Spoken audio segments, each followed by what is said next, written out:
Bismillahirrahmanirrahim. Assalamualaikum warahmatullahi wabarakatuh. Sahabat yang dirahmati Allah, berikut akan kami rinci tentang tata cara pengurusan jenazah atau dikenal dengan tajhizul janazah. Bagi orang yang sudah meninggal, dalam Islam ada 4 hal yang harus kita lakukan, yaitu yang pertama adalah memandikan, yang kedua adalah mengkafani, yang ketiga adalah mensolati, dan yang keempat adalah menguburkan. Keempat hal ini hukumnya adalah fardu kifayah. Dalam artian, jika ada salah seorang yang sudah melaksanakan, maka gugurlah bagi muslim yang lain. Baik, yang pertama adalah memandikan, ya.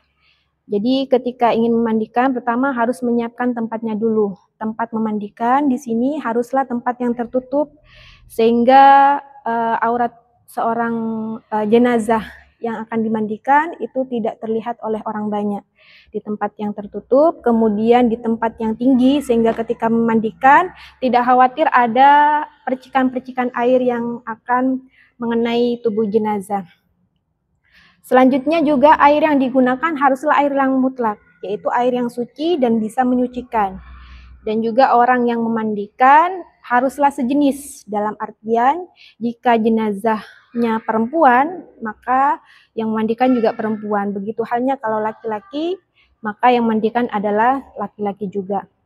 Kalau misalkan di situ tidak ada yang sejenis yang bisa memandikan, maka boleh yang berbeda jenis tapi masih ada hubungan mahram ataupun suami istri, boleh juga.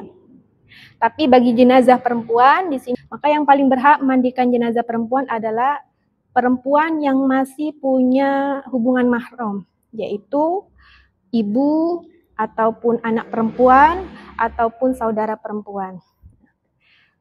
Jadi sahabat-sahabat yang dirahmati Allah, pertama ketika kita ingin memandikan jenazah, maka yang pertama yang harus dilakukan adalah kita harus membersihkan dulu kotoran-kotoran dan najis-najis yang ada di tubuh jenazah. Menggunakan kaos tangan ya, ketika membersihkan najis yang ada di tubuh jenazah. Jadi kita bersihkan gigi jenazah dengan menggunakan jari telunjuk. Setelah itu juga kita bersihkan lubang-lubang, lubang hidung dengan menggunakan jari kelingking ya. Kemudian juga lubang telinga, kita bisa menggunakan katembat juga dibersihkan. Setelah bersih, kemudian kita juga membersihkan semua najis-najis dan kotoran-kotoran yang ada di tubuh jenazah, termasuk juga di bagian kubul dan dubur.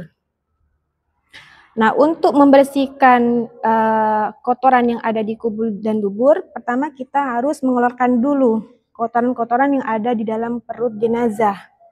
Sehingga perlu dibantu nanti di sini ditinggikan sedikit ya.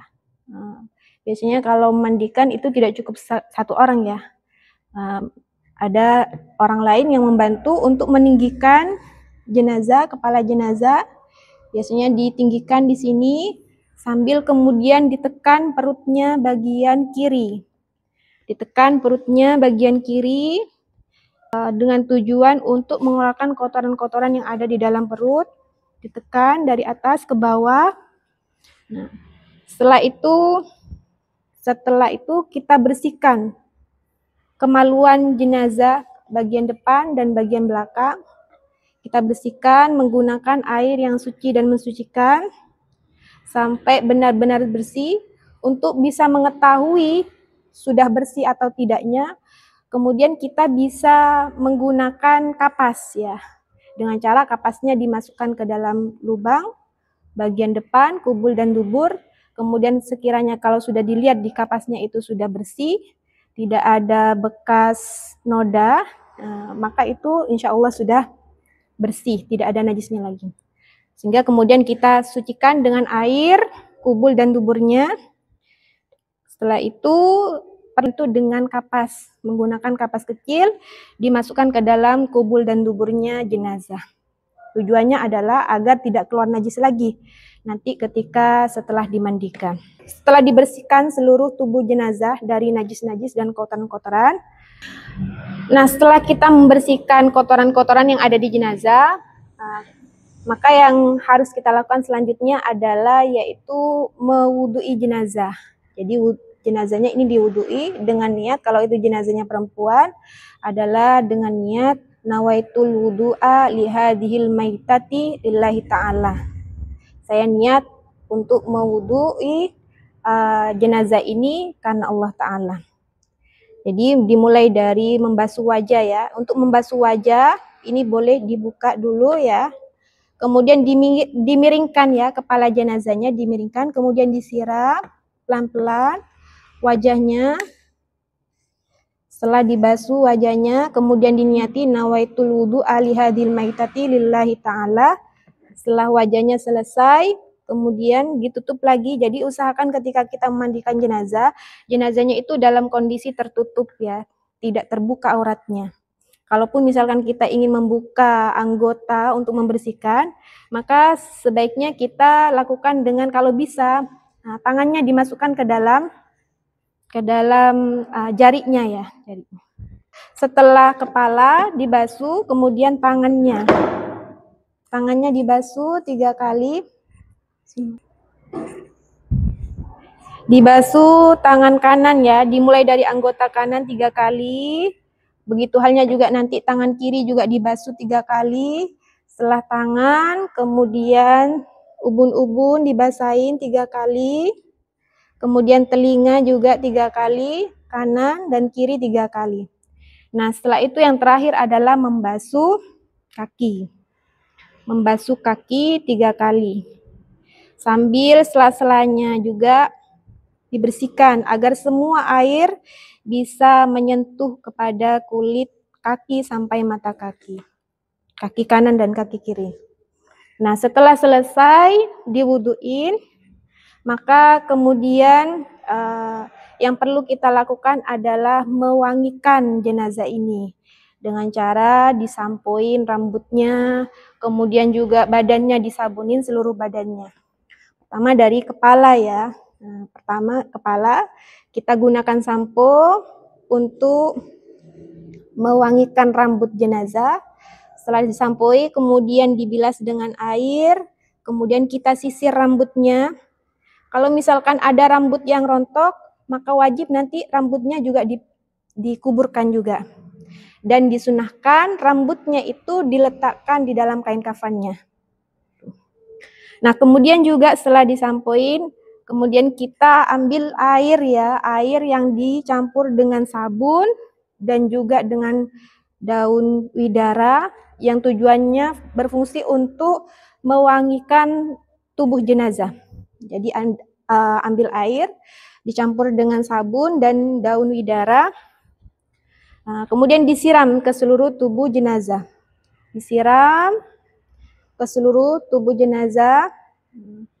Sambil kita gosok-gosok ya, cara menggosoknya adalah dengan cara tangan kita dimasukkan ke dalam jarinya. Usahakan kita tidak melihat aurat jenazah. Bagian atas sudah, kemudian setelah bagian atas sudah, dimulai dari bagian samping kanan ya. Ini juga disiram dengan air, menggunakan air sabun dan juga air daun widara. Sambil digosok-gosok bagian kanan, begitu halnya nanti kita lakukan di bagian sisi kiri. Seperti itu. Nah, setelah itu, setelah kita wangikan tubuh jenazah, maka kemudian kita bilas ya. Bilas dengan menggunakan air yang bersih, air yang suci dan menyucikan. Kita bilas agar apa? Agar sabun-sabun dan daun widara tadi yang menempel di tubuh jenazah ini sudah hilang. Dibersihkan pakai air mengalir. Setelah di atas ya sunahnya 3 kali. Jadi sunahnya ganjil 3 kali. Kemudian di bagian kanan juga, sisi kanan dibilas sampai sudah bersih, tidak ada sabun-sabun lagi. Kemudian di bagian kiri juga kita lakukan seperti itu. Nah, setelah sudah bersih jenazahnya, maka kemudian kita mandi ya. Kita niat memandikan untuk mandi jenazah. Nah, air yang digunakan ini haruslah air yang suci dan mensucikan ya. Ambil air, kemudian kita niat nawaitul ghusla bihadil maitati lillahi ta'ala. Saya niat memandikan mayit ini karena Allah Ta'ala.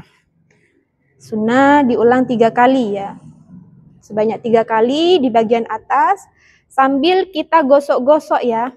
Gosok-gosok dengan cara masukkan tangannya ke dalam jarinya, digosok-gosok sehingga di siku-sikunya, kemudian di jari-jarinya, semua badannya ini kita yakin sudah terkena air semuanya. Setelah sudah dibilas, diratakan airnya ke seluruh anggota badan yang di atas, maka kemudian di anggota badan bagian kanan ya, kita siram juga dengan air secara merata, sambil diratakan airnya, kemudian bagian kiri juga kita lakukan seperti itu. Nah, setelah itu, yang terakhir adalah tujuannya bilasan siraman yang terakhir ini tujuannya adalah untuk mengawetkan tubuh jenazah. Jadi, air yang digunakan adalah air yang dicampur dengan kapur barus. Kita ambil air yang dicampur dengan kapur barus, kemudian kita siram ke seluruh tubuh jenazah ya. Siram ke seluruh tubuh jenazah sambil di remas-remas seperti ini. Tujuannya adalah agar air barusnya itu menyerap ke dalam kulit jenazah sehingga membuat tubuh jenazah kulitnya ini menjadi awet. Saya sudah cara memandikan jenazah. Jadi intinya dalam memandikan jenazah itu ada 3 tahap yang harus kita lakukan. Mungkin di beberapa daerah berbeda-beda urutannya ya. Tapi intinya ada 3 hal yang harus kita lakukan dalam memandikan jenazah. Yang pertama adalah membersihkan najis atau kotoran-kotoran yang ada di tubuh jenazah. Kemudian yang kedua adalah mewangikan tubuh jenazah. Dan yang ketiga adalah untuk mengawetkan. Nah, sebagaimana tadi yang kita lakukan, ada juga yang paling minimal ya. Minimal dalam memandikan jenazah itu adalah dengan menghilangkan najis, ya, menghilangkan najis di tubuh jenazah. Kemudian yang kedua adalah menyiram air ke seluruh tubuh anggota jenazah. Dan kalau 2 hal itu sudah dilakukan, sebenarnya itu sudah cukup mandinya. Karena diterangkan di dalam kitab fikih ya, dengan mengalirkan air ke seluruh tubuh jenazah itu sudah cukup sebenarnya untuk memandikan jenazah. Tapi kalau ingin menggunakan cara yang maksimal ya, maka kita lakukan sebagaimana tadi yang sudah kita lakukan, yaitu yang pertama membersihkan jenazah dari najis-najis dan kotoran-kotoran. Kemudian yang kedua adalah mewangikan tubuh jenazah dengan memakai sabun ataupun daun widara, dan yang ketiga adalah mengawetkan tubuh jenazah dengan menggunakan air yang dicampur dengan air kapur barus. Nah, itu tata cara memandikan jenazah. Baik sahabat yang dirahmati Allah, setelah kita sudah memandikan jenazah, langkah selanjutnya adalah kita mengkafani jenazah. Dalam mengkafani jenazah, yang pertama yang harus kita lakukan adalah kita melakukan jenazah ini layaknya orang yang masih hidup ya. Setelah dimandikan, setelah mandi, maka kita bedakin. Kalau itu jenazahnya perempuan, kita bedakin. Kemudian kita pakaiin celak, kita sisir rambutnya, kemudian juga kita beri wangi-wangian. Nah, setelah itu, maka kita memberi kapas ya untuk setiap ruas-ruas yang ada di tubuhnya jenazah. Seperti di dadanya juga perlu dikasih kapas. Kemudian di setiap jari-jari juga kita beri kapas, jari-jari tangan, jari-jari kaki, kemudian lututnya ya, kemudian pergelangan tangannya kita beri kapas. Nah, setelah diberi kapas, kemudian kita mengkafani atau membungkus jenazahnya dengan kain kafan. Untuk berapa banyak kain kafan yang harus kita lakukan, di sini ada standar minimal dan maksimal. Minimalnya kain kafan yang digunakan untuk jenazah perempuan sebenarnya itu sudah cukup dengan 1 helai kain kafan yang sudah bisa menutupi seluruh aurat jenazah perempuan dengan 1 helai kain kafan itu sudah dianggap cukup. Tapi kalau kita ingin yang maksimal, yang sempurna, boleh kita menggunakan dengan 5 kain kafan, yaitu 2 helai kain kafan yang lebar, kita letakkan di paling bawah. Setelah itu 3 helai kain kafan untuk jari, kemudian untuk baju atau gamis, dan yang ketiga untuk kerudungnya. Baik, selanjutnya kita akan praktekkan cara mengkafani jenazah perempuan. Dimulai dari yang paling bawah ya. Biasanya tadi ketika kita sudah memandikan, kita memasukkan kapas ya ke dalam kubul dan duburnya jenazah perempuan. Boleh kita juga memberi kapas juga di area kubul dan duburnya. Kita tutupi dengan kain kapas ya, atau boleh juga kapas kemudian dibantu dengan kain juga sebagai pengganti dari celana dalam ya. Kita tutupin. Nah, selama kita membungkus jenazah dengan kain kafan, usahakan mata kita terjaga tidak melihat aurat jenazah. Nah, setelah ditutup,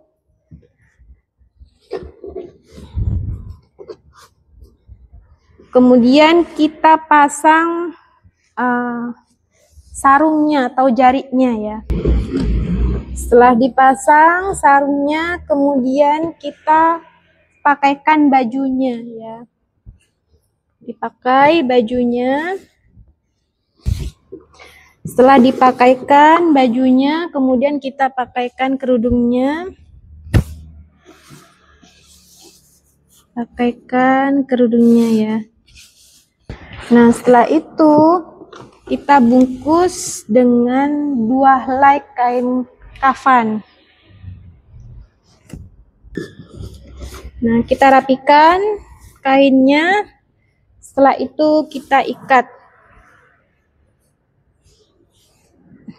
kain kafannya agar tidak terlepas. Baik, ini tata cara mengkafani jenazah perempuan.